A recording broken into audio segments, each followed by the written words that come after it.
መጽሐፍ ቅዱስ ለሴት ልጅ ካለው ዘግናኝ አገላለጽ በጨለፍታ እንመልከት። መጽሐፈ ሲራክ ምዕራፍ 25 ከቁጥር 23 ላይ ጥንቱንም ኃጢአት ከሴት ልጅ ተገኘ ይላል። ማንም ሰው ኃጢአት ቢሰራ ከሷ ነው የተገኘው ተብሎ ነው የሚደመደምባት። መጽሐፈ ሲራክ 25:24 ላይ ለሴት ልጅ የልብ ሚስጥርን አታውጣ። ማንም ሰው ለሴት ልጅ ሚስጥር መናገር አይቻልም። እሷን በጣም አርክሷታል። የረከሰች ናት ተብላ ተነቃለች ማለት ነው።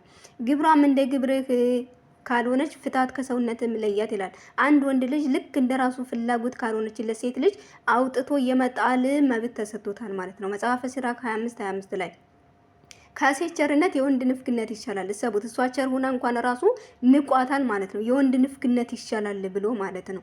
ሴት ልጅ በማህበር ዝም ትበል፣ ህግ እንደሚል እንድትገዛ እንጂ እንድትናገር አይፈቅድላትም። አንድ ሴት ልጅ እየተገዛች ነው እንጂ የምትኖረው የመናገር መብት የላትም በጭራሽ ማለት ነው። አንደኛ ቆሮንቶስ ምዕራፍ 14 ከቁጥር 34 ላይ ሚስት ሆይ ለጌታ እንደምትገዛ ለባሎቻችሁም ተገዙ። ኤፌሶን 5:22 ላይ አንድ ሴት ልጅ ለሁለት ጌታ ነው የምትገዛው ማለት ነው። ለሴት ልጅ በማህበር ዝም ትበል፣ ኦኬ፣ እንድትናገር አይፈቀድም በጭራሽ ማለት ነው።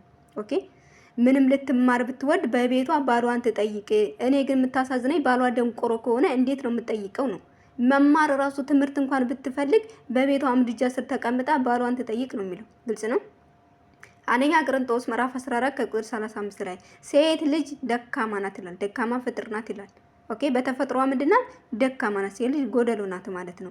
አንደኛ ቆሮንቶስ ምዕራፍ 3 ከቁጥር 7 ላይ ሴት ልጅ ከባሏ ብትፋታ እንኳን ባሏ በህይወት እስካለ ድረስ ሌላ ባል ማግባት አትችልም። ሱብሃንአላህ፣ በጣም ነው የምታሳዝነው። አንድ ሴት ልጅ ከባሏ ብትፋታ ባሏ በህይወት እያለ ሌላ ማግባት አትችልም። ግልጽ ነው። ባሏ በህይወት እያለ ሌላ የማግባት እድሉ አልተሰጣትም። ነፃ ምርጫ የሚባል ነገር በሴት ልጅ ላይ የለም። አግብታ የፈታ ሴት ማግባት አመንዝራ ነው ይላል ጭራሽ ማለት ነው። ማቴዎስ ወንጌል ምዕራፍ 19 ከቁጥር 9 ላይ ሴት ልጅ ሁከተኛ ናት፣ ጠበኛ ናት ይላል። መጽሐፈ ምሳሌ ምዕራፍ 9 ከቁጥር 13 ላይ ሴት ልጅ ጠበኛ ናት። መጽሐፈ ምሳሌ 21:9 ላይ ከሴት ጋር ከምትኖር ይልቅ በምድረ በዳ መቀመጥ ይሻላል። ከአንድ ሴት ጋር ከመቀመጥ በምድረ በዳ ከአውሬዎች ጋር ከአንበሶች ጋር ከምኖች ጋር ብትቀመጥ ይሻላል፣ ከሴት ልጅ አትቀመጥ እያለ ይህን ያክል አርክሷታል ማለት ነው። ሱብሃንአላህ፣ በጣም ያሳዝናል። በዝናብም የሚያንጠባጥብ ቤትና ጠበኛ ሴት አንድ ናቸው ይላል። ኦኬ፣ ሴት ልጅ በምትወልድበት ሰዓት የሚገርመው ወንድ ከወለደች 40 ቀን ሴት ከወለደች 80 ቀን ድረስ እርኩስ ናት ይላል። እርኩስ ማለት የተጣለ ቆሻሻ የተጣለ ማለት ነው። ሴት ልጅ በዚህ መልኩ በጣም አርክሷታል። የሴትና የውሻ ዋጋ አንድ ነው ይላል። ኦኬ፣ የሴትና የውሻ ዋጋ አንድ ነው ይላል። ዘዳግም 23:18 ላይ ወደ እግዚአብሔር ጉባኤ ሁላቸውም አይግቡ አስጸያፊ ናቸውና ብሎ አስጸያፊ እንደሆነ ሴት ልጅ